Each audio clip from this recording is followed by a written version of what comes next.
شاید ہم ہی صحیح سے تربیت نہ کر سکے، تبھی تو یہ سب کچھ ہو رہا ہے۔ حیا کی ماں نے دھاڑیں مار مار کر روتے ہوئے کہا۔ ان کے لہجے میں چھپی بے بسی حیا کے کلیجے کو چیر رہی تھی۔ حیا نے اپنی نمناک آنکھوں سے ماں کو دیکھا اور تڑپ کر ان کی طرف بڑھی۔ ماما، میری بات سنیں، میں جانتی ہوں کہ آپ ہی نے جو کیا وہ بالکل ٹھیک نہیں کیا، لیکن خدا کے لیے مجھ پر یقین کریں، میں ویسی نہیں ہوں۔ میں آپ کو سب بتانا چاہتی تھی لیکن میرے پاس وقت ہی نہیں تھا۔ جب وہ سب کچھ ہوا میں فوراً آپ کے پاس آنا چاہتی تھی، لیکن آپ لوگ اتنے ڈسٹرب تھے کہ میں نام لینے کی ہمت نہ کر سکی۔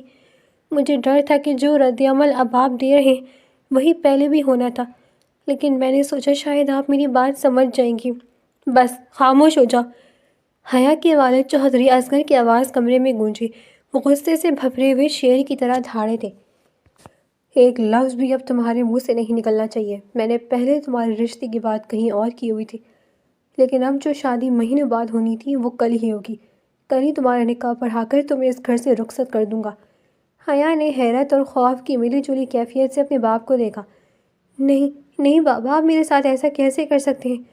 آپ ایک کے کیے کی سزا مجھے نہیں دے سکتے۔ میں جانتی ہوں کہ آپ ہی کی وجہ سے ایسا کر رہے ہیں، لیکن یقین کریں میں آپ کی عزت کو کبھی آنچ نہیں آنے دوں گی۔ بابا مجھ پر یقین کریں۔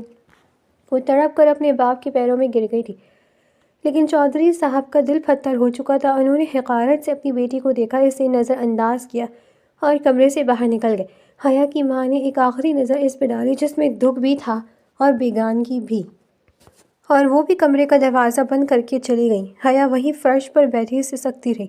کچھ دیر بعد وہ اٹھی اپنے کمرے میں گئی اور تھرتھراتے ہاتھوں سے موبائل نکالا۔ اس نے اپنے کالج فیلو اذلان کو میسج کیا۔ میرے بابا نے منع کر دیا ہے، وہ تمہارے ساتھ میری شادی ہرگز نہیں کریں گے۔ میں مجبور ہوں، مجھے معاف کر دینا۔ فوری طور پر دوسری طرف سے کال آئی۔ اذلان کا لہجہ غصے اور صدمے سے بھرپور تھا۔ تم ایسا کیسے کر سکتی ہو میرے ساتھ؟ تم تو مجھ سے محبت کے دعوے کرتی تھی، کیا تم اپنے والدین کو میرے لیے راضی نہیں کر سکتی تھی؟ وہ دھاڑا۔ اذلان، میں نے بہت کوشش کی، لیکن بڑی آپی کے بھاگنے کے بعد بابا کسی کی بات نہیں سن رہے۔ مجھے معاف کر دو اور آئندہ مجھ سے رابطہ کرنے کی کوشش مت کرنا۔ وہ روتے ہوئے بولی اور بنا اس کی سنے اس نے رابطہ منقطع کیا اور موبائل بند کر دیا۔ اس میں اب مزید بات کرنے کی سکت نہیں تھی۔ اسے اپنے بابا کی عزت عزیز تھی، اسی لیے اس نے خاموشی سے قربان ہونے کا فیصلہ کر لیا تھا۔ اس کی بڑی بہن نمرت، جس نے اپنی پسند کی خاطر شادی والے دن گھر سے بھاگ کر پورے خاندان کی ناک کاٹ دی تھی، اس کی سزا اب حیا کو ملنے والی تھی۔ چوہدری اصغر جلد سے جلد اس داغ گود ہونا چاہتے تھے تاکہ چھوٹی بیٹی بھی وہی تاریخ نہ دہرا سکے۔ بھائی کیا ہوا؟ آپ اس طرح خاموش کیوں بیٹھے ہیں؟ وہ اپنے بھائی کے کمرے میں داخل ہوتی تو اپنے بھائی کو کسی سوچ میں گم بیٹھے دیکھ کر فوراً بولی۔ سرمد نے ایک گہری سانس لی۔ کچھ نہیں عائزہ، بس سوچ رہا ہوں کہ سب کچھ کتنی جلدی ہو رہا ہے۔ سرمد شاہ نے سرد آہ بھری تھی۔ اب بابا کے آگے تو ہم کچھ بول نہیں سکتے نا؟ عائزہ اس کے قریب بیٹھی شوقی سے بولی۔ سرمد شاہ کو اپنی یہ بہن جان سے زیادہ عزیز تھی۔ عائزہ ضدی تھی، گھمنڈی تھی اور ہمیشہ خود کو صحیح سمجھتی تھی، اور سرمد نے ہمیشہ اس کے ہر صحیح غلط فیصلے میں اس کا ساتھ دیا تھا۔ آپ فکر نہ کریں، جو بھی ہوگا سب ٹھیک ہوگا۔ اب بس جلدی سے تیار ہو اور مجھے کہیں گھمانے لے کر چلیں۔ اس کے بعد تو آپ کی شادی ہو جائے گی، پھر آپ مجھے منہ بھی نہیں لگائیں گے۔ وہ منہ بسور کر بولی۔ سرمد مسکرا دیا۔ تمہیں لگتا ہے کہ میں تمہارے آگے کسی اور کو ترجیح دے سکتا ہوں؟ عائزہ، جس لڑکی کو میں نے دیکھا تک نہیں، جس سے میں صرف بابا کے حکم پر نکاح کر رہا ہوں، تمہیں لگتا ہے وہ تمہاری جگہ لے لے گی؟ سرمد نے آنکھیں سکیڑ کر پوچھا۔ ہاں بھائی، اکثر شادی کے بعد بھائی بدل جاتے ہیں۔ وہ لڑکی تو میں نے دیکھی ہے، بہت پیاری ہے، بس آپ دعا کریں کہ اس کی میرے ساتھ بن جائے، ورنہ میں اس کا اس گھر میں جینا محال کر دوں گی۔ وہ خیالوں میں ہی اپنی ہونے والی بھابھی سے مخاطب تھی۔ ایسا نہیں کہتے عائزہ، ویسے کیا اس کی کوئی تصویر ہے تمہارے پاس؟ سرمد نے اسے ٹوکا۔ آپ نے اسے دیکھ کر کیا کرنا ہے؟ جب آپ اس شادی میں انٹرسٹڈ ہی نہیں ہیں تو بس نکاح کر کے لے آئیے گا۔ پڑھ رہی تھی گھر کے کسی کونے میں۔ اس کی بڑی بہن تو شادی والے دن بھاگ گئی تھی۔ جس کی بہن ایسی ہو وہ خود کیسی ہوگی؟ مجھے تو لگتا ہے ان کے گھر والوں کا کام ہی لڑکوں کو پھانسنا ہے۔ عائزہ نے طنزیہ ہنسی ہنستے ہوئے کہا۔ سرمد کے ماتھے پر بل پڑ گئے۔ ایسے نہیں بولتے عائزہ، بابا نے اگر کوئی فیصلہ کیا ہے تو سوچ سمجھ کر ہی کیا ہوگا۔ اس کی بہن کے کیے کی سزا ہم اس لڑکی کو نہیں دے سکتے۔ عائزہ کو سرمد کا یہ ٹوکنا پسند نہ آیا۔ بھائی آپ ابھی سے اس کی طرفداری کر رہے ہیں، ابھی تو وہ اس گھر میں آئی بھی نہیں، جب وہ آ جائے گی تب تو آپ مجھے بالکل بھول جائیں گے۔ وہ بولتی غصے سے کھڑی ہوئی تو سرمد بھی فوراً کھڑا ہوا تھا۔ سرمد نے فوراً اسے گلے لگایا۔ ارے نہیں میری جان، ایسا کچھ نہیں ہے، میں اپنی بہن کو کبھی نہیں بھول سکتا۔ میں تمہیں بس اس لیے ٹوک رہا ہوں کہ یہ دنیا مکافات عمل ہے، جو الفاظ ہم دوسروں کے لیے نکالتے ہیں وہ کبھی کبھی ہمارے پاس لوٹ کر آتے ہیں۔ وہ کھوئے ہوئے انداز میں بولا، بھائی یہ سب پرانی باتیں ہیں، آپ کو نہیں معلوم میں کسی کی بیٹی ہوں؟ میرے ساتھ کوئی برا کرے گا تو بابا اس کی جان نکال دیں گے، بلکہ بابا تک بات جائے گی ہی نہیں، میرا بھائی اسے ختم کر دے گا۔ عائزہ نے غدا سے آنکھ مار کر کہا، یہ بات تو تم نے بالکل ٹھیک کہی، میری بہن پر کوئی انگلی بھی اٹھائے گا تو سرمد شاہ اس کے ہاتھ کاٹ دے گا۔ سرمد نے مسکرا کر کہا۔ عائزہ خوش ہو کر اپنے کمرے میں چلے گئی، لیکن سرمد کے چہرے پر تشویش کی لہر دوڑ گئی۔ وہ جانتا تھا کہ عائزہ کا بچپنا اور اس کی ضد آنے والی لڑکی کے لیے طوفان کھڑا کر دے گی، اور وہ خود بھی اپنی بہن کی محبت میں مجبور ہو کر شاید حق کا ساتھ نہ دے پائے۔ عائزہ جب تیار ہو کر آئی تو سرمد بھی تیار تھا، دونوں باہر جانے کے لیے نکل ہی تھے کہ سرمد کا کزن اندر داخل ہوا۔ عائزہ کا چہرہ اسے دیکھ کر کھل اٹھا، لیکن اس کے کزن کے تیور بدلنے تھے۔ کیا ہوا، تمہارا منہ کیوں بنا ہوا ہے؟ عائزہ نے چہک کر پوچھا۔ اس نے اسے نظر انداز کیا اور سرمد سے رسمی سلام دعا کی۔ عائزہ کو اس کا یہ رویہ بہت برا لگا۔ وہ اسے پسند کرتی تھی، لیکن وہ ہمیشہ اسے نظر انداز کرتا تھا کیونکہ اس کے دل میں کسی اور کی جگہ تھی۔ ہم باہر جا رہے ہیں، کیا تم ساتھ چلو گے؟ عائزہ نے نظر انداز ہونے کے باوجود امید سے پوچھا۔ نہیں تم لوگ جاؤ، مجھے کام ہے، وہ کہہ کر اندرونی حصے کی طرف بڑھ گیا۔ عائزہ کے چہرے پر اداسی چھا گئی۔ سرمد نے اپنی بہن کی آنکھوں میں چھلکتی تکلیف نوٹ کر لی تھی۔ اس نے عائزہ کے کندھے پر ہاتھ رکھا۔ چلو عائزہ، جانے دو اسے، وہ نرمی سے بولا تو عائزہ نے اس بات میں سر ہلایا۔ وہ دونوں گاڑی کی طرف بڑھ گئے، لیکن فضا میں تناؤ موجود تھا۔ ایک طرف حیا تھی جو اپنی بہن کی گناہ کی سزا کاٹ رہی تھی، اور دوسری طرف سرمد اور عائزہ تھے جو اپنی انا اور لاد کی خول میں بند ایک ایسی زندگی کی طرف بڑھ رہے تھے جہاں محبت سے زیادہ غلط فہمیوں کا راج ہونے والا تھا۔ گھر کا ماحول دکھ اور بھوجل پن کی اس انتہا پر تھا کہ رات کسی نے کھانا بھی نہیں کھایا تھا۔ ہر طرف ایک ایسی خاموشی چھائی تھی جو طوفان کے آنے کا پتہ دیتی تھی۔ صبح جب حیا کی آنکھ کھلی تو اس نے اپنی ماں کو اپنے سرہانے پایا۔ ان کے ہاتھ میں گہرے سرخ رنگ کا ایک بھاری عروسی جوڑا تھا جسے دیکھ کر حیا کا دل لرز گیا۔ بیٹا مجھے معاف کرنا، تمہاری بڑی بہن کی غلطی کی سزا تمہیں مل رہی ہے، لیکن میں مجبور ہوں۔ ماں کی آواز بھیگی ہوئی تھی۔ میں نہیں چاہتی کہ وہ سب دوبارہ دہرایا جائے۔ پارلر والی لڑکیاں آ رہی ہیں، وہ تمہیں تیار کر کے چلی جائیں گی۔ میں نے تمہارا ناشتہ رکھ دیا، خدا را کوئی تماشا نہ کرنا اور نکاح کر لینا۔ تمہارے باپ کی عزت ایک دفعہ مٹی میں مل چکی، اسے دوبارہ نیلام نہ ہونے دینا۔ ماں نے بے بسی سے ہاتھ جوڑے تو حیا تڑپ کر کھڑی ہو گئی اور ان کے ہاتھ تھام لیے۔ ماما آپ کیسی باتیں کر رہی ہیں؟ میں ایسا کچھ ہرگز نہیں کروں گی جس سے آپ کو یا بابا کو تکلیف ہو۔ اگر آپ کا یہی فیصلہ ہے تو میں اس میں بہت خوش ہوں۔ اس نے زبردستی ایک مسکراہٹ اپنے چہرے پر سجائی اور ماں کے ہاتھ سے سرخ جوڑا لے لیا۔ پہلے کچھ کھا لو، ماں نے مدھم آواز میں کہا۔ حیا نے سر ہلایا اور چپ چاپ ناشتہ کرنے لگی۔ بظاہر وہ پرسکون تھی، لیکن حلق میں پھنسا ہوا ہر نوالہ زہر لگ رہا تھا۔ جیسے ہی ماں کمرے سے باہر نکلی، حیا کی آنکھوں سے ٹوٹ کر آنسو اس کی گالوں پر پھسل گئے۔ اس نے آسمان کی طرف دیکھا اور بے آواز رونے لگی۔ تھوڑی دیر میں پارلر والی لڑکیاں آ گئی۔ جب حیا اس سرخ جوڑے کو پہن کر اس کے سامنے بیٹھی تو وہ اس کے حسن کو دیکھ کر دنگ رہ گئی۔ حیا کا رنگ دودھیا تھا اور سرخ جوڑا اس کے رنگت پر غضب ڈال رہا تھا۔ آپ تو پہلے ہی اتنی پیاری ہیں کہ آپ کو بناؤ سنگھار کی ضرورت ہی نہیں تھی۔ ایک لڑکی نے سچے دل سے اس کی تعریف کی۔ حیا صرف ایک پھیکی مسکراہٹ دے کر رہ گئی۔ اس نے اپنی شادی کے لیے نہ جانے کیا کیا خواب دیکھے تھے، لیکن آج وہ مہندی کے بغیر ہاتھوں کے ساتھ ایک ایسی رخصتی کی تیار تھی جہاں کوئی خوشی نہیں تھی۔ کچھ دیر بعد حیا کے والد کمرے میں داخل ہوئے۔ حیا نے ہمت جمع کی اور چہرے پر مسکراہٹ لا کر ان کی طرف بڑھی، لیکن چودھری صاحب نے نفرت سے اپنا چہرہ دوسری طرف پھیر لیا۔ حیا کے قدم وہیں جم گیا اور پھیلے ہوئے ہاتھ لرز گئے۔ ان کے پیچھے نکاح خواہ اور چند گواہ کمرے میں آئے ہیں۔ انہی گواہوں کے پیچھے ایک کم عمر لڑکی داخل ہوئی جس کے چہرے پر ایک مصنوعی مسکراہٹ تھی۔ اس نے نہایت قیمتی اور جدید ڈیزائن کا لباس پہن رکھا تھا۔ اس کے گلے میں ہیروں کا سیٹ دمک رہا تھا اور اس کے چلنے کے انداز سے ہی اس کی عمارت اور تکبر جھلک رہا تھا۔ اس کی خوبصورتی میں ایک ایسی تیزی تھی جو کسی کو بھی مرعوب کر سکتی تھی۔ حیا کی ماں نے حیا کے سر پر لال دوپٹہ ڈال کر اس کا چہرہ ڈھانپ دیا۔ نکاح خواہ نے کارروائی شروع کی اور چند منٹوں میں حیا کسی ایسے کے نام ہو گئی تھی جس کو اس نے کبھی دیکھا بھی نہ تھا۔ نکاح کے بعد والد اور نکاح خواہ باہر نکل گئے، لیکن اس کی ماں وہیں رک گئی۔ حیا، میں جانتی ہوں یہ تمہارے ساتھ زیادتی ہے، لیکن اب اس رب کا فیصلہ سمجھ کر قبول کر لینا۔ کوئی ایسی حرکت نہ کرنا، تمہارے والد جیتے جی مر جائیں گے۔ حیا نے خاموشی سے سر ہلایا اور آنکھیں موند لیں۔ وہ لڑکی جو اب تک خاموش کھڑی تھی آگے بڑھی اور حیا کے پاس بیٹھ گئی۔ کیسی ہیں آپ؟ اس نے مصنوعی مسکراہٹ چہرے پر سجائے بولا۔ حیا نے بمشکل جواب دیا، میں ٹھیک ہوں، آپ کیسی ہیں؟ وہ بھی مسکرائی تھی، لیکن چہرے پر تکلیف صاف واضح تھی۔ یہ تمہارے شوہر کی بہن ہے، حیا کی ماں نے تعارف کروایا۔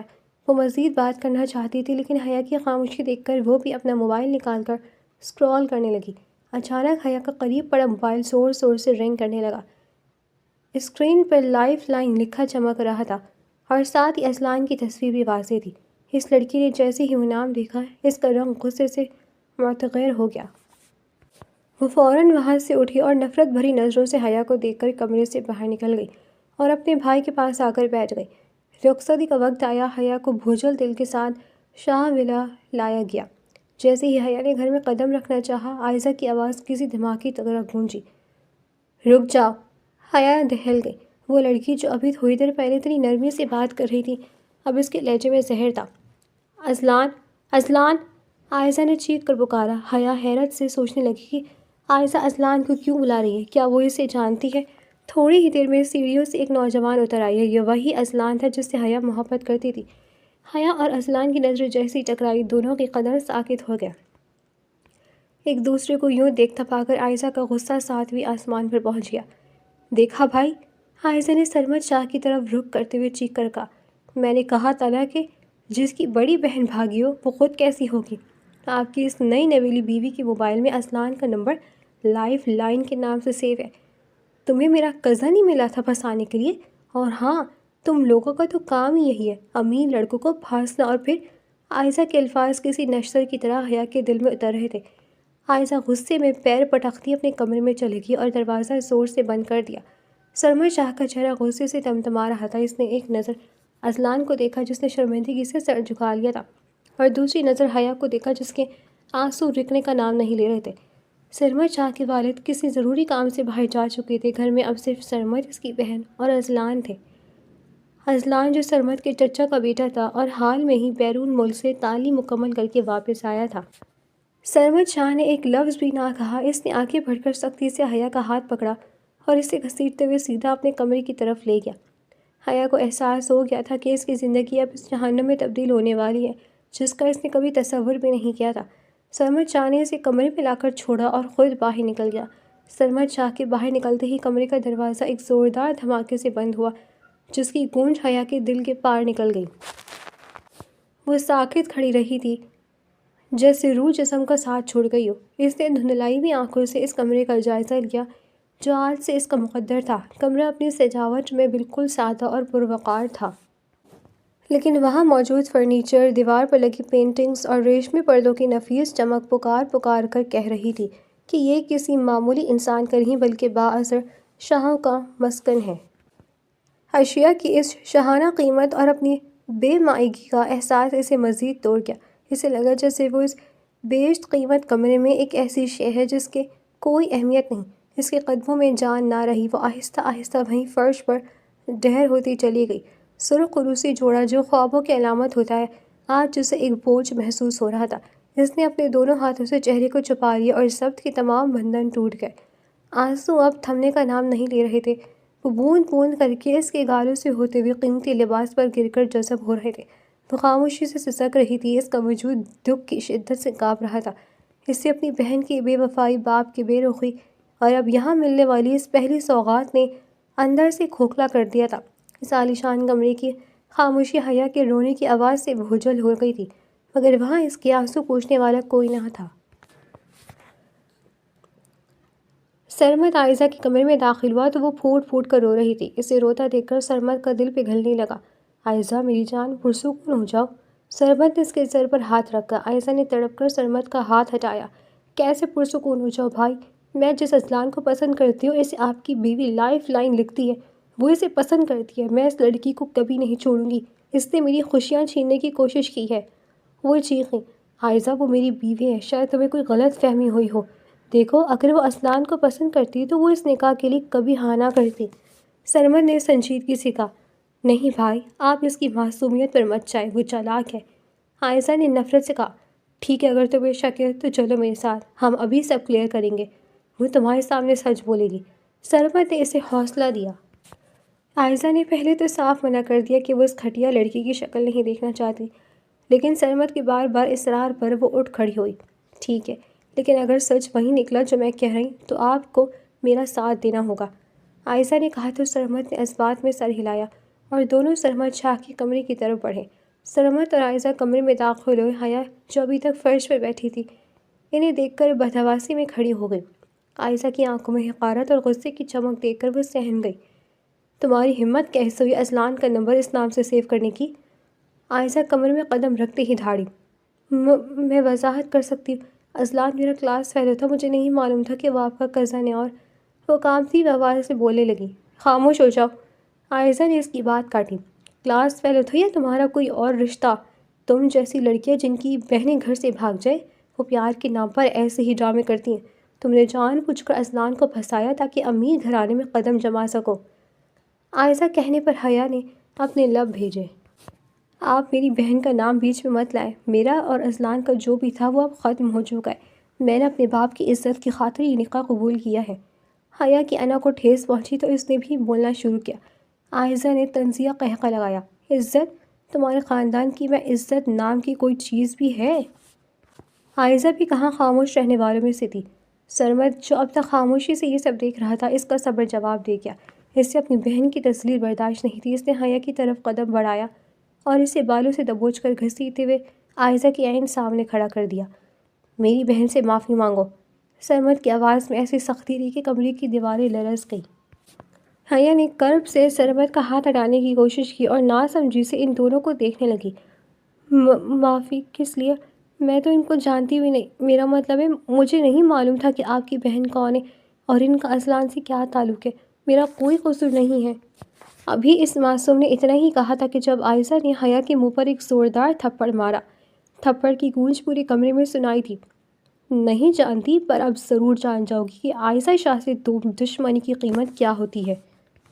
عائزہ نے زہریلے الفاظ کہے اور فاتحانہ انداز میں کمرے سے نکل گئی۔ سرمد شاہ وہیں کھڑا رہا۔ اس نے حیا کے نازک گال پر ابھرنے والے اپنی بہن کی انگلیوں کے سرخ نشان کو دیکھا۔ ایک لمحے کے لیے اس کے دل میں ہمدردی جاگی، لیکن اگلے ہی پل اسلان خیال آتی ہی اس نے اپنے لب سختی سے بھیج لی۔ اس نے حیا کو وہیں ٹوٹا ہوا چھوڑا اور خود بھی باہر نکل گیا۔ پیچھے صرف حیا کی سسکیاں باقی تھیں، جبکہ کمرے کی کھڑکی پر کھڑا اسلان شاہ سب دیکھ چکا تھا۔ حیا کا رونا اب اس سے برداشت نہ ہو رہا تھا۔ اس نے غصے سے عائزہ کے کمرے کی طرف دیکھا اور پھر کچھ سوچتا ہوا اپنے کمرے میں چلا گیا۔ حیا پوری رات جاگتی رہی۔ وہ کمرے کے ایک کونے میں بیٹھی شاہانہ خاموشی اور اپنی قسمت کے نوحے سنتی رہی۔ اسے امید تھی کہ شاید سرمد شاہ واپس آئے گا، شاید وہ اس سے اس کا حال پوچھے گا، لیکن وہ نہ آیا۔ جب فجر کی اذانوں کی مسحور کن آواز اس کے کانوں میں پڑی تو اسے محسوس ہوا جیسے رب اسے پکار رہا ہے۔ اس نے ہمت جمع کی، اپنا عروسی لباس بدلا اور وضو کر کے جائے نماز تلاش کرنے لگی۔ ڈریسنگ روم میں قدم رکھتے ہی اسے ہر طرف سرمد کے مہنگے پرفیومز اور کولون کی خوشبو محسوس ہوئی۔ اس نے اپنے لب بھیجے اور ایک طرف تہہ کر کے رکھا ہوا جائے نماز اٹھایا۔ سجدے میں گرتے ہی اس کے ضبط کے بندھن ٹوٹ گئے۔ اس نے اپنے رب کے سامنے وہ سب رکھ کر بیان کر دیے جو وہ انسانوں کو نہیں بتا سکتی تھی۔ نماز سے فارغ ہو کر وہ اپنی وہیں بیٹھی تھی کہ سرمد شاہ کمرے میں داخل ہوا۔ حیا فوراً کھڑی ہو گئی اور نظریں جھکا لی۔ سرمد کی نظر حیا پہ چہرے پر پڑی جہاں عائزہ کے تھپڑ کے نشان اب بھی واضح تھے۔ ایک عجیب سی ندامت سرمد کے دل میں جاگی۔ وہ خاموشی سے حیا کی طرف بڑھا، اس کا ہاتھ تھاما اور اسے بیڈ پر لینے اپنے پاس بٹھایا۔ دیکھو حیا، میں نہیں جانتا کہ تمہارا ماضی کیسا رہا ہے، لیکن اب تم مجھ سے جڑ گئی ہو، تم میری گھر کی عزت ہو، میری اپنی عزت ہو، لہٰذا کوئی بھی ایسا کام نہ کرنا جس سے مجھے شرمندگی اٹھانی پڑے۔ سرمد نے ٹہر کر کہا، اور رہی بات عائزہ کی، تو اس نے کل جو کچھ کیا اس کی طرف سے میں تم سے معافی مانگتا ہوں۔ رشتوں کے نام پر میرے پاس صرف میرا باپ اور میری بہن ہے، میں چاہ کر بھی اس کی بات نہیں ٹال سکتا۔ حیا نے تلخی سے مسکرا کر اسے دیکھا، آپ اس کی بات نہیں ٹال سکتے لیکن سچ کا ساتھ تو دے سکتے ہیں نا؟ آپ نے کہا کہ وہ میرا ماضی تھا، لیکن کل جب آپ کی بہن مجھ پر الزام لگا رہی تھی آپ نے ایک لفظ نہیں کہا۔ اس کا مطلب تو یہی ہے کہ آپ کو اپنی بیوی سے زیادہ اپنی بہن کو ترجیح دینے کی عادت ہے اور آپ دیتے رہیں گے، کہہ کر حیا نے اپنا ہاتھ سرمد کی گرفت سے چھڑا لیا۔ نہیں حیا، تم غلط سمجھ رہی ہو، سرمد نے وضاحت نہیں دینی چاہی۔ میں بالکل صحیح سمجھ رہی ہوں، کل آپ کی آنکھوں میں میرے لیے صرف حقارت تھی، اس کی بدتمیزی کے باوجود آپ نے مجھ سے کہا کہ میں اس سے معافی مانگوں۔ حیا نے ایک زخمی سی مسکراہٹ اپنے چہرے پر سجائی۔ خیر، آپ مجھے گھر کے کام سمجھا دیں اور اپنے سامان کے بارے میں بتا دیں تاکہ میں آپ کی خدمت کر سکوں، میں اپنی ذمہ داریوں سے نہیں بھاگوں گی۔ سرمد نے اپنے لب کھینچے اور غور سے حیا کی سوجی ہوئی آنکھوں کو دیکھا جو مسلسل رونے کی گواہی دے رہی تھی۔ حیا وہاں سے جانے لگی تو سرمد نے تڑپ کر اس کا ہاتھ تھاما اور اسے اپنے قریب کر کے اس کی پیشانی پر محبت سے بوسہ دیا۔ تم میری بیوی ہو حیا، میرے لیے اہمیت رکھتی ہو، میں پوری کوشش کروں گا کہ حق کا ساتھ دے سکوں، سرمد نے نرمی سے کہا اور اپنا انگوٹھا اس کے گال پر پھیرا جہاں نشانات تھے۔ حیا کی آنکھوں میں ایک آنسو ٹوٹ کر گال پر پھسلا جسے سرمد نے اپنی انگلی سے صاف کر دیا۔ اب رونا نہیں، اس نے مسکرا کر کہا اور تیار ہونے کے لیے ڈریسنگ روم کی طرف بڑھ گیا۔ تھوڑی دیر بعد سرمد اور حیا ایک ساتھ کمرے سے باہر نکلے اور سیدھا ڈائننگ ہال کا رخ کیا۔ وہاں عائشہ پہلے سے موجود تھی اور اس کے تیور بدستور خراب تھے۔ جیسے ہی یہ دونوں بیٹھے، اصلان بھی وہاں داخل ہوا۔ اس کے چہرے پر ایک عجیب سا عزم تھا۔ بڑے ابا، مجھے آپ سے کچھ بات کرنی ہے، اصلان نے سرمد کے والد شہریار صاحب سے مخاطب ہو کر کہا۔ عائشہ نے حیرت سے اصلان کو دیکھا اور پھر حیا، پھر ایک نفرت بھری نگاہ ڈالی۔ حیا نے گھبراہٹ پہ اپنے لب کاٹنا شروع کر دیا اور اپنی انگلیوں کو مسلسل موڑنے لگی۔ سرمد نے اس کی بے چینی محسوس کی تو میز کے نیچے خاموشی سے حیا کا ہاتھ تھام کر اسے حوصلہ دیا۔ حیا نے حیرت سے سرمد کو دیکھا جس نے آنکھوں ہی آنکھوں میں سے پرسکون رہنے کا اشارہ کیا۔ ہاں بولو اصلان، کیا بات ہے؟ سرمد نے سنجیدگی سے پوچھا۔ میں عائشہ سے نکاح کرنا چاہتا ہوں، اصلان نے ایک گہری سانس لی اور دو ٹوک لہجے میں کہا۔ یہ سنتی عائشہ کے ہاتھ سے موبائل گر گیا اور وہ تعجب سے اصلان کو دیکھنے لگی۔ کیا؟ اس کا دماغ معاف ہو گیا تھا، اسے سمجھ میں نہ آ رہا تھا کہ وہ کیا ری ایکشن دے۔ تمہارا دماغ تو ٹھیک ہے؟ اس کے کہنے پر اصلان نے اسے دیکھا۔ تمہیں لگ رہا ہے کہ میں اس وقت مذاق کر رہا ہوں؟ وہ بے رخی سے بولا۔ اس نے پھر شہریار صاحب کی طرف دیکھا جو اسے پرسوچ نگاہوں سے دیکھ رہے تھے۔ شہریار صاحب نے ایک سرد آہ بھری اور کھڑی ہو کر اصلان کے مقابل آئے۔ بیٹا، کیا میں اس کی وجہ جان سکتا ہوں؟ وہ نرمی سے بولے۔ میں اس سے نکاح کرنا چاہتا ہوں۔ میں جانتا ہوں کہ یہ سب کچھ بہت جلدی ہو رہا ہے، لیکن میں عائشہ کی پسندگی سے بہت اچھے سے طریقے سے واقف ہوں، بس یہی وجہ ہے کہ میں چاہتا ہوں کہ میں اس سے نکاح کر لوں۔ اصلان نے واضح الفاظ میں کہا۔ کیا تم نے اپنے والدین سے بات کی ہے؟ شہریار صاحب نے پوچھا۔ جی ہاں، وہ آج رات تک پہنچ جائیں گے، اصلان نے فوراً جواب دیا۔ شہریار صاحب نے سوچتے ہوئے سر ہلایا اور پھر سرمد کی طرف دیکھا۔ سرمد، بہو کو لے کر کمرے میں آؤ، یہ کہہ کر وہ اپنے کمرے کی طرف بڑھ گئے۔ سرمد حیا کا ہاتھ تھامے اپنے باپ کے پیچھے چل پڑا۔ اس پورے منظر کے دوران اصلان کی نظریں مسلسل حیا پر جمی تھی۔ وہ شاید اس کے چہرے پر کوئی ملال یا دکھ دیکھنا چاہتا تھا، لیکن حیا نے ایک بار بھی نظر اٹھا کر اصلان کو نہیں دیکھا۔ حیا ایسی ہی تھی، جب وہ اصلان کے ساتھ مخلص تھی تو اس کے علاوہ وہ کسی دوسرے مرد پر نگاہ نہیں ڈالتی تھی، اور آج جب وہ سرمد شاہ کے نکاح میں تھی اور اس کی محرم بن چکی تھی تو اس نے اپنی ماضی کو مڑ کر دیکھنا بھی گناہ سمجھا۔ سرمد نے یہ اچھے سے نوٹ کیا تھا کہ حیا نے ایک نظر بھی اصلان پر نہ ڈالی تھی۔ اس کی یہ خاموش وفاداری سرمد کے دل میں اس کے لیے عزت کا ایک نیا دروازہ کھول رہی تھی۔ دن معمول کے مطابق گزرنے لگے تھے۔ شاہ ولا میں اب عائشہ اور اصلان کے نکاح کی تیاریاں زور و شور سے جاری تھیں، جس میں حیا سب سے زیادہ پیش تھی۔ وہ نہ صرف گھر کے تمام کام سنبھالے ہوئی تھی بلکہ عائشہ کی ہر بدتمیزی اور حقارت کو مسکرا کر سہ لیتی۔ سرمد شاہ اپنی بیوی کے اس صبر اور ضرب سے بے حد متاثر ہوا تھا۔ جس طریقے سے حیا نے اصلان کو مکمل طور پر نظر انداز کیا تھا اور عائشہ کے دل میں جگہ بنانے کی کوشش کر رہی تھی، اس بات نے سرمد کے دل میں حیا کی محبت کا بیج بو دیا تھا۔ سرمد شاہ کمرے میں داخل ہوا تو حیا کو کپڑوں کی ڈھیر کے سامنے پریشان کھڑے دیکھا۔ وہ جلدی جلدی ہاتھ چلا رہی تھی۔ کیا کر رہی ہیں آپ بیگم؟ سرمد نے مسکراتے ہوئے پوچھا۔ حیا نے معصومیت سے آنکھیں پٹپٹائیں اور سرمد کی طرف دیکھا۔ دیکھیں نا، مجھے شام کے فنکشن کے لیے کوئی ڈریس پسند نہیں آ رہا، آپ بتائیں نا میں کون سا پہنوں؟ اس کی اس ادا پر سرمد کو اس پر ٹوٹ کر پیار آیا۔ اس نے ایک قدم بڑھا کر حیا کو اپنی باہوں کے حصار میں لے لیا۔ تم جو بھی پہنو گی کمال ہی لگو گی، سرمد نے اس کے کار میں سرگوشی کی تو حیا شرم سے جھیپ گئی۔ سرمد اکثر یوں ہی اس کی تعریف کر کے اسے شرمانے پر مجبور کر دیتا تھا۔ آپ ہمیشہ ایسے ہی کہہ کر مجھے چپ کروا دیتے ہیں، اب جلدی سے بتائیں ان میں سے کون سا بہتر ہے؟ حیا نے سرمد کے حصار میں رہتے ہوئے ہی بیڈ پر پھیلے کپڑوں کی طرف اشارہ کیا۔ سرمد نے اپنا ٹھوری حیا کے کندھے پر ٹکا دی اور غور سے کپڑوں کو دیکھنے لگا۔ اسی لمحے اصلان جلدی سے دروازہ کھول کر کمرے میں داخل ہوا۔ سرمد بھائی وہ… اصلان کے الفاظ اس کے منہ میں ہی رہ گئے۔ سامنے کا منظر دیکھ کر اس کے قدم ساکت ہو گئے۔ حیا اور سرمد ایک دوسرے کے اتنے قریب تھے کہ ان کے درمیان ہوا کا گزر بھی مشکل تھا۔ اصلان نے فوراً اپنا چہرہ پھیر لیا جبکہ حیا نے شرم کے مارے اپنا چہرہ سرمد کے سینے میں چھپا لیا۔ حیا کے یوں سرمد میں پناہ ڈھونڈنا سرمد کو ایک فاتحانہ خوشی دے گیا۔ تم چلو میں آ رہا ہوں، سرمد نے سکون سے کہا۔ اصلان باہر کی طرف مڑا ہی تاکہ سرمد کی آواز نے اسے روکا۔ اصلان… جی بھائی، اصلان نے بنا مڑے جواب دیا۔ آئندہ جب کمرے میں داخل ہو تو دروازہ کھٹکھٹا کر آنا۔ شاید تم بھول رہے ہو کہ میری شادی ہو گئی ہے۔ تمہیں یہ بات اپنے ذہن میں اچھے طریقے سے بٹھا لینی چاہیے کہ تمہاری دوست اب شادی شدہ ہے اور میں بھی۔ سرمد کا لہجہ سخت تھا۔ اصلان نے تھوک نکلا۔ معاف کیجیے گا بھائی، جلد بازی میں تھا، آئندہ خیال رکھوں گا۔ وہ تیزی سے وہاں سے نکل گیا۔ حیا واپس نارمل ہوئی اور دوبارہ کپڑوں کی طرف متوجہ ہو گئی۔ آپ بتائیں نا کون سا پہنوں؟ اس کے لہجے میں ایسی بے نیازی تھی جیسے اصلان کے آنے سے اسے کوئی فرق ہی نہ پڑا ہو۔ سرمد نے اسے دوبارہ اپنے حصار میں لے لیا۔ آج کچھ پوچھنا چاہتا ہوں بیگم، اگر آپ اجازت دیں۔ وہ اس کی بات کو نظر انداز کرتا بولا۔ جی پوچھیں، آپ کو مجھ سے اجازت دینے کی ضرورت ہے؟ حیا نے آنکھیں سکیڑ کر اسے دیکھا۔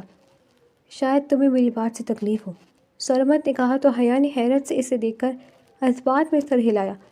حیا، کیا تمہیں ایک بار بھی خیال نہیں آتا کہ تم جس سے محبت کرتی ہو وہ تمہارے سامنے ہی گھومتا ہے؟ کیا تمہیں واقعی فرق نہیں پڑتا؟ حیا کے ہاتھ جو سرمد کی شرٹ کے بٹنوں سے کھیل رہے تھے اچانک رک گئے۔ اس نے اپنی آنکھوں میں سنجیدگی بھر کر سرمد کو دیکھا۔ محبت کرتی ہوں نہیں، محبت کرتی تھی۔ میرے دل سے اس کے لیے جذبات اسی دن نکل گئے تھے جس دن میرے باپ نے کہا تھا کہ وہ میرا نکاح آپ سے کرنا چاہتے ہیں۔ حیا نے ایک گہری سانس لی اور پھر بولنا شروع کیا۔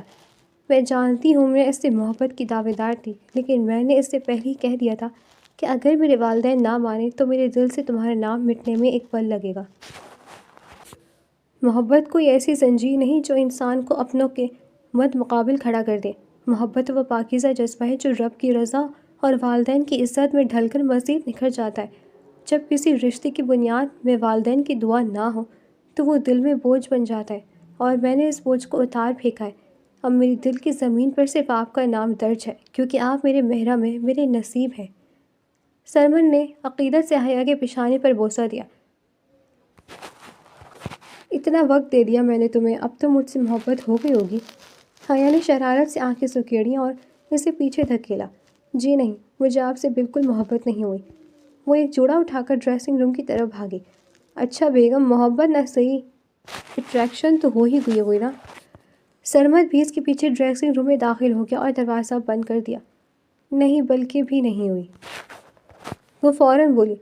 تم کتنا سچ بول رہی ہو اور کتنا جھوٹ، اس کا اندازہ تو میں ابھی لگا لوں گا۔ سرمد نے شرارتی انداز میں قدم بڑھائے اور حیا کو کمر سے پکڑ کر اپنے قریب کر لیا۔ ڈریسنگ روم کی مدھم روشنی میں دونوں کی دلوں کی دھڑکنیں ایک دوسرے کو سنائی دے رہی تھیں۔ حیا نے گھبرا کر نظریں جھکا لیں، اس کی سانسیں بے ترتیب ہونے لگیں اور گال دہکنے لگے۔ سرمد نے جھک کر حیا کی گردن پر اپنی گرفت مضبوط کی اور اس کے لبوں کے قریب آ کر ایک تڑپا دینے والا بوسہ دیا۔ حیا کا وجود موم کی طرح پگھلنے لگا۔ تمہاری یہ بے ترتیب دھڑکنیں بتا رہی کہ تم کتنا بڑا جھوٹ بول رہی ہو۔ سرمد نے اس کے ماتھے پر آخری بوسہ دیا اور سرگوشی کی۔ مجھے معلوم ہو گیا کہ تمہیں مجھ سے محبت ہے یا نہیں۔ خیر، آج رات کے لیے خود کو تیار کر لینا، آج رات تمہاری سزا اور انعام دونوں کا فیصلہ ہوگا۔ وہ مسکرا کر باہر نکل گیا جبکہ پیچھے حیا دیوار سے لگی اپنی بے قابو دھڑکنوں کو سنبھالنے کی ناکام کوشش کر رہی تھی۔ اس کے چہرے پر موجود سرخی اس بات کی گواہ تھی کہ وہ مکمل طور پر سرمد شاہ کے عشق کے حصار میں قید ہو چکی ہے۔ کیسی لگ رہی ہوں میں بھائی؟ عائزہ اپنے کمرے کے آئینے کے سامنے کھڑی اپنے بھاری لہنگے اور جیولری کو درست کرتے ہوئے چہکی۔ سرمد شاہ حیا کا ہاتھ تھامے کمرے میں داخل ہوا۔ حیا نے بھی فنکشن کی مناسبت سے نہایت خوبصورت لباس زیب تن کر رکھا تھا، لیکن اس کی تمام تر توجہ عائزہ پر تھی۔ حیا کو سرمد کے ساتھ کمرے میں داخل ہوتے دیکھ کر عائزہ کے چہرے کے تیور لمحوں میں بدل گئے اور اسے ناگواری سے اپنا چہرہ دوسری طرف پھیر لیا۔ بہت پیاری لگ رہی ہو تم عائزہ، بالکل شہزادیوں جیسی۔ حیا نے سچے دل سے اس کی تعریف کی۔ اس کی آواز میں خلوص ہی خلوص تھا۔ مجھے تمہاری تعریف کی ضرورت نہیں ہے، عائزہ نے زہریلے لہجے میں جواب دیا، جسے حیا کی تعریف اسے خوش کرنے کے بجائے مزید مشتعل کر رہی ہو۔ سرمد چاہ سے اپنی بہن کا یہ بدتمیزانہ رویہ برداشت نہ ہوا۔ اس نے سختی سے اسے ٹوکا۔ عائزہ، میں نے تمہیں کتنی دفعہ کہا ہے کہ بھابھی سے تمیز سے پیش آیا کرو، وہ تمہاری بھابھی ہیں اور اس گھر کی عزت ہے، تمہیں اس طریقے سے بات کرنے کا حق ہرگز نہیں ہے۔ عائزہ کی آنکھوں میں آنسو بھر آئے۔ دیکھا بھائی، میں نے آپ سے کہا تھا نا کہ آپ بدل جائیں گے، آپ اس لڑکی کی خاطر مجھ پر چلا رہے ہیں، آپ واقعی بدل گئے ہیں۔ غصے اور دکھ سے اپنا چہرہ پھیر کر کھڑی ہو گئی۔ سرمد اسے مزید کچھ کہنے ہی والا تھا کہ حیا نے نرمی سے اس کا بازو تھام کر اسے خاموش رہنے کا اشارہ کیا۔ چھوڑے سرمد، عائزہ بہت پیاری لگ رہی ہو، میری وجہ سے آج کا اپنا فنکشن خراب نہ کرنا، تمہارے بھائی صرف تمہیں اہمیت دیتے ہیں۔ سرمد نے ایک بے بس نظر حیا پر ڈالی۔ وہ ہمیشہ ایسا ہی کرتی تھی، عائزہ کی ہر بدتمیزی کو ہنس کر سہہ لیتی اور سرمد کو خاموش کروا دیتی تاکہ گھر کا سکون برباد نہ ہو۔ سرمد جانتا تھا کہ حیا یہ سب عائزہ کے دل میں اپنی جگہ بنانے کے لیے کر رہی ہے، اس لیے وہ چاہ کر بھی کچھ نہ کہہ پاتا اور خاموش ہو جایا کرتا تھا۔ تمہیں اس طریقے سے بات نہیں کرنی چاہیے تھی عائزہ، تم بڑی ہو رہی ہو اور اب تمہاری اپنی زندگی۔ سرمد نے ابھی بات شروع ہی کی تھی کہ عائزہ فوراً بول پڑی، بھائی پلیز اب مجھے لیکچر نہ دیں، مہمان آ رہے ہیں، چلیں نیچے۔ سرمد نے اپنے لب بھینچے اور خاموشی سے سر ہلایا۔ اس نے ایک ہاتھ سے عائزہ کو سہارا دیا اور دوسرے ہاتھ سے حیا کا ہاتھ تھام کر کمرے سے باہر نکلا۔ آج مہندی کی رسم کے ساتھ ساتھ عائزہ اور اصلان کا نکاح بھی ہونا تھا۔ ہال مہمانوں سے کھچا کچ بھرا ہوا تھا اور ہر طرف روشنیوں کا سماں تھا۔ پہلے مہندی کی رسم ادا کی گئی، جہاں حیا نے بڑی محبت سے عائزہ کو مہندی لگائی، حالانکہ عائزہ کا رویہ بدستور سر تھا۔ اس کے بعد نکاح کی تقریب شروع ہوئی۔ قاضی صاحب نے نکاح پڑھانا شروع کیا تو پورے ہال میں خاموشی چھا گئی۔ اصلان نے جب قبول ہے کہا تو حیا کے دل پر ایک بوجھ سا ہلکا ہو گیا۔ اسے لگا جیسے اس کے ماضی کا آخری باب بھی ہمیشہ کے لیے بند ہو گیا ہے۔ نکاح کے بعد جب دونوں کو مبارکباد دی جا رہی تھی تو حیا نے دور کھڑے اصلان کو دیکھا، جس کی نظریں اب بھی کہیں نہ کہیں حیا کو تلاش کر رہی تھیں۔ لیکن حیا نے اپنی نظریں جھکا کر سرمد کے بازو میں اپنا ہاتھ ڈال دیا، جیسے وہ پوری دنیا کو بتا رہی ہو کہ اب اس کا حال اور مستقبل صرف سرمد شاہ ہے۔ تقریب کے اختتام پر مہمان رخصت ہو چکے تھے اور شاہ ولا کے در و دیوار پر ایک پرسکون اور خاموشی چھا گئی تھی۔ سرمد شاہ جو سارا دن بھاگ دوڑ اور مہمانوں کی توازوں میں مصروف رہا تھا، اب تھکا ہارا اپنے کمرے کی طرف بڑھ رہا تھا۔ اس نے جیسے ہی کمرے کا دروازہ کھولا، اندر کا منظر دیکھ کر اس کی تمام تھکن لمحوں میں کافور ہو گئی۔ حیا بیڈ پر بیٹھی اسی کا انتظار کر رہی تھی۔ کمرے کی ملہم روشنی اس کے سراپے کو مزید پرکشش بنا رہی تھی۔ حیا نے اپنا بھاری دوپٹہ ایک طرف رکھ دیا اور وہ اپنی جیولری اتارنے کی کوشش کر رہی تھی، مگر گلے کا ہار شاید کہیں الجھ گیا تھا۔ سرمد کو دیکھ کر وہ فوراً کھڑی ہو گئی اور حیا کے چہرے پر ایک دلکش مسکراہٹ پھیل گئی۔ آپ آ گئے؟ بہت تھک گئے ہوں گے نا؟ حیا نے نرمی سے پوچھا اور اس کے قریب آئی۔ سرمد نے گہری سانس لی اور حیا کی آنکھوں میں جھانکا، جہاں اب صرف اس کے لیے محبت اور اپنائیت تھی۔ تمہارا یہ چہرہ دیکھ کر ساری تھکن اتر جاتی ہے حیا، سرمد نے مخمور لہجے میں کہا اور اسے کمر سے پکڑ کر اپنے قریب کر لیا۔ حیا کا دل زور سے دھڑکنے لگا۔ سرمد کے ہاتھوں کی تپش اسے اپنے وجود میں اترتی محسوس ہوئی۔ سرمد نے اپنا ہاتھ حیا کے گلے کی طرف بڑھایا اور الجھا ہوا ہار نہایت مہارت اور نرمی سے کھول دیا۔ اس دوران اس کی انگلیاں حیا کی گردن کے لمس سے ٹکرائیں تو حیا کے پورے وجود میں ایک سنسنی سی دوڑ گئی۔ حیا نے شرم سے اپنی پلکیں موند لی۔ میں نے کہا تھا نا بیگم کہ آج رات تمہاری تمام دوریاں ختم ہوں گی۔ سرمد نے اس کے کان کے پاس سرگوشی کی، جس سے حیا کی سانسیں بے ترتیب ہونے لگیں۔ سرمد نے اس کی ٹھوڑی تھام کر اس کا چہرہ اوپر اٹھایا۔ حیا کے گال شرم سے دہک رہے تھے۔ سرمد نے جھک کر اس کی پیشانی پر ایک طویل اور محبت بوسہ دیا، پھر آہستہ آہستہ اس کے لبوں کے قریب آیا۔ اس بار حیا نے اسے دور نہیں دھکیلا، بلکہ اس کے کندھوں پر ہاتھ رکھ کر اسے اپنے اور قریب کر لیا۔ یہ خاموش اعتراف تھا کہ وہ اب مکمل طور پر اس کی ہو چکی ہے۔ سرمد نے حیا کو اپنی باہوں کے حصار میں لیتے ہوئے اسے یہ احساس دلایا کہ اب اس کی زندگی کی سب سے قیمتی جیت ہے۔ حیا نے بھی سرمد کے سینے پر سر رکھ کر اپنی تمام خوشیاں اور غم اس کے نام کر دیے۔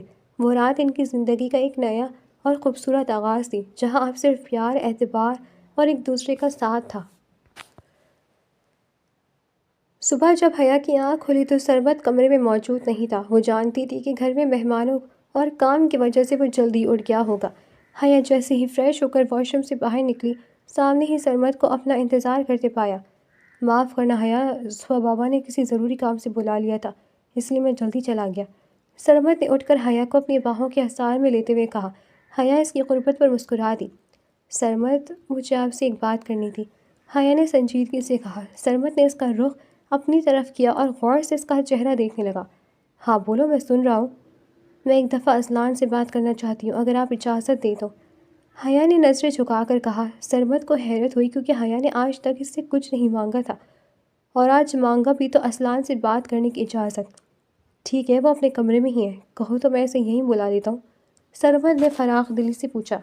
جی، اسے یہیں بھیج دیں، میں اس کے کمرے میں نہیں جاؤں گی، حیا نے نفاست سے سر پر دوپٹہ اوڑھتے ہوئے کہا۔ سرمد اس کی پیشانی پر محبت بھرا بوسہ دے کر کمرے سے باہر نکل گیا۔ باہر راہداری میں اسے اذلان نظر آیا۔ اذلان، تمہیں حیا بلا رہی ہے، وہ کمرے میں ہے، جاؤ اس سے مل لو، سرمد نے سکون سے کہا۔ اذلان نے حیرت سے سرمد کو دیکھا، اسے یقین نہیں آ رہا تھا کہ سرمد اسے خود حیا کے پاس بھیج رہا ہے۔ وہیں قریب ایک ستون کے پیچھے چھپی عائشہ نے جب یہ سنا تو وہ ساکت رہ گئی۔ سرمد کو حیا اور اذلان کی ماضی کا علم تھا، اسے لگا تھا کہ سرمد حیا پر شک کرے گا، لیکن یہاں تو معاملہ ہی الٹا تھا۔ وہ غصے اور تجسس میں وہیں ایک اونٹ میں چھپ کر کھڑی ہو گئی۔ سرمد کے جانے کے بعد اذلان دبے قدموں حیا کے کمرے میں داخل ہوا۔ حیا صوفے پر بیٹھی اسی کا انتظار کر رہی تھی، لیکن جیسے ہی وہ اندر آیا، حیا نے ایک نظر بھی اس پر ڈالا مناسب نہ سمجھا اور کھڑکی کی جانب رخ کر لیا۔ باہر دروازے کے پاس آ کر عائشہ بھی خاموشی سے کھڑی ہو گئی تھی۔ کمرے میں داخل ہوتے ہی اذلان نے حسرت بھری نگاہوں سے حیا کو دیکھا، مگر حیا کی نظریں کھڑکی سے باہر جمی تھیں۔ تم نے مجھے یہاں کیوں بلایا حیا؟ اذلان نے دبی آواز میں کہا۔ میں تمہیں یہ سمجھانے آئی ہوں کہ عائشہ تمہاری شریکہ حیات بننے والی ہے، اس کے ساتھ کوئی ناانصافی نہ کرنا، حیا نے مڑے بغیر نہایت اسپاٹ لہجے میں کہا۔ اذلان کے چہرے پر ایک تلخ مسکراہٹ ابھری۔ ناانصافی؟ حیا، میں عائشہ سے شادی اس لیے ہی کر رہا ہوں تاکہ تمہارے اس تھپڑ کا بدلہ لے سکوں جس نے پہلی رات تمہارے منہ پر مارا تھا۔ میں اسے وہ دکھ دوں گا کہ وہ اپنی زندگی کو ترسے گی۔ یہ سن کر عائشہ کو اپنا آپ زمین میں دھنستا محسوس ہوا۔ حیا تڑپ کر مڑی اور سختی سے بولی۔ خبردار اذلان، ایسا کچھ نہ کرنا، ہماری قسمت میں جو لکھا تھا وہ ہو گیا، اور سچ تو یہ ہے کہ میں سرمد کے ساتھ بہت خوش ہوں۔ عائشہ میری نند بعد میں ہے، میری چھوٹی بہن پہلے ہے، میں اس کے ساتھ کوئی زیادتی برداشت نہیں کروں گی۔ اگر تم واقعی میری عزت کرتی ہو تو اسے وہ تمام خوشیاں دو گی جس کی وہ حقدار ہے۔ اذلان نے حیا کی طرف دیکھا، آج اس کا چہرہ روز کے برعکس زیادہ چمک رہا تھا۔ وہ دن بدن سرمد کی محبت میں نکھرتی جا رہی تھی اور اس بات کو نظر انداز نہیں کر سکتا تھا۔ اذلان نے اپنا سر جھکایا۔ ستون کی اوٹ میں چھپی عائشہ کے پاؤں تلے سے زمین نکل گئی۔ وہ جس لڑکی کو اپنی بربادی کا سبب سمجھتی تھی، وہی آج اس کے گھر بسانے کی باتیں کر رہی تھی۔ عائشہ کی آنکھوں سے آنسو بہہ نکلے اور وہاں سے پلٹ گئی۔ تم جا سکتے ہو، حیا نے کہا تو اذلان خاموشی سے پلٹ گیا۔ کچھ دیر بعد نکاح اور رخصتی کا ہنگامہ شروع ہوا تھا۔ عائشہ کا رخصتی کا وقت آیا تو وہ سب سے ملنے کے بعد حیا کے سامنے آ رک گئی۔ حیا نے معمول کے مطابق اسے دعا دینی چاہی، لیکن عائشہ نے آگے بڑھ کر حیا کو گلے لگا لیا۔ حیا یہ دیکھ کر ششدر رہ گئی کہ عائشہ کی آنکھوں میں اب وہ پرانی حقارت اور نفرت نہیں تھی، بلکہ وہاں ندامت، خلوص اور اپنائیت کی چمک تھی۔ مجھے معاف کر دینا بھابھی، میں آپ کو پہچاننے میں بہت دیر کر دی، عائشہ نے حیا کے ہاتھ تھام کر دبی آواز میں کہا۔ حیا کی آنکھیں بھی خوشی سے بھر آئیں اور اس نے مسکرا کر عائشہ کو دعاؤں کے ساتھ رخصت کیا۔ دور کھڑا سرمد شاہ یہ منظر دیکھ کر نہال ہو گیا۔ اسے اپنی بہن میں آئی یہ مثبت تبدیلی دیکھ کر سکون ملا اور اسے اس بات پر فخر ہوا کہ حیا جیسی باوقار عورت اس کے گھر کی زینت ہے۔ شاہ ویلا کی فضائیں آج پہلی بار حقیقی خوشی سے مہک رہی تھیں۔